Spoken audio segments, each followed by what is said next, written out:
Nimeenda kule Samburu, nimepigana na watu ambao wanabeba bunduki ile mzito. Juzi nisema kwamba kuna majangili hapa huko na bunduki nyingine ambayo sisi polisi hawana. Wengine wakasema Natembeya anaongea ajui, baadaye tukawashika wako na M16 ilipatikana huko, walikuwa wanakataa ile mzito. Sasa mtu ambaye amepambana na vitu mzito aina hiyo atatishwa na rungu. So tunasema kwamba tuache tu mambo ya kutisha na watu na kuleta siasa ya vita ya watu kupigana na kumwaga nini damu. Ikuwe ni ideas ile ambayo ita transform maisha ya watu wetu. Hiyo ndio tunataka. Ili tujiunge pamoja, tuache mambo ya kupangwa hiyo ovyo hii. Sasa hata ile mambo yamefanyika juzi kwa chama cha ANC na Ford Kenya. Nini ilifanyika huko? Nyinyi mnaelewa nini nimeelewa kule kweli? Watu wana compete, watu wanasema they are presidential candidates but they are holding joint rallies. Hiyo ni nini? Ni wapi kitu kama hiyo imefanyika dunia hii?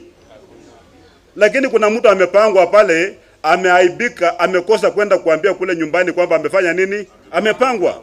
Sasa anajificha hapa, sijui wakati kitaumana sasa isemekane president ni nani, watatuambia nini? Hatutangoja hiyo aibu, tumeaibishwa ya kutosha. Iko wa Kenya wamepiga hesabu wakasema kwamba sio watu walipewa 300 million. Ukigawanya na population ya Western, atikila Muluya atapata 42 shillings. Ati ni chai moja, kikombe moja na mandazi ngapi?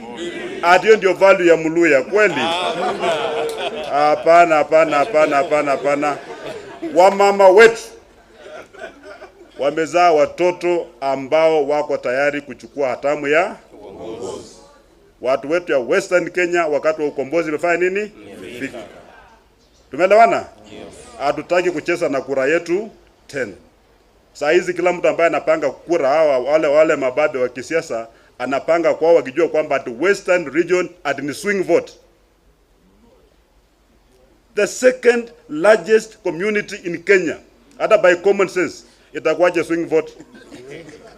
There's something wrong, si ndio? Yes. We want to correct that. Ndio. Na mimi hii ukali yangu ambayo niko nayo, mimi si waji. Watu wanasema tupembeleza kura kidogo, sio sema nini? Ile matatizo ambayo tuko nayo kule Western inataka ukali, si ndio? Yes. Kupigana na umaskini haitaki ushenzi. Yes. Na kupembelezana na watu wa wafisadi wanaiba pesa ya umma alafu tunacheka nao ndio upendwe. Si ndio? Wafisadi lazima wajue watakanyaga mbao. Hii hatuwezi kukubali. Maana ile pesa yote ambayo inakuja kwa jamii lazima ihudumie mwananchi wa kawaida ya pale nini? Ainuke, si ndio? Kwa sasa kule bei ya mbolea ni mbaya, shilingi 6,000. Si ndio? 6,000. Yes.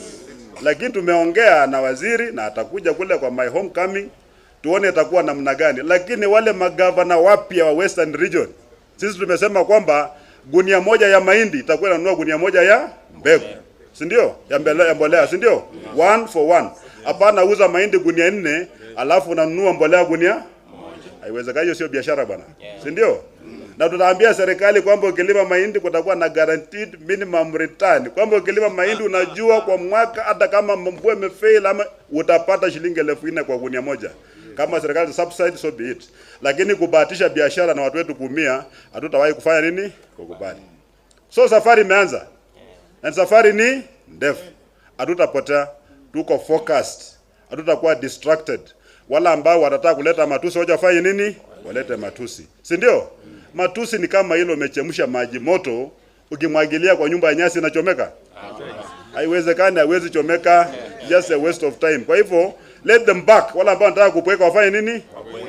Problem za watu wetu hazina time ya kutukanana. Iko tu na time ya kufocus.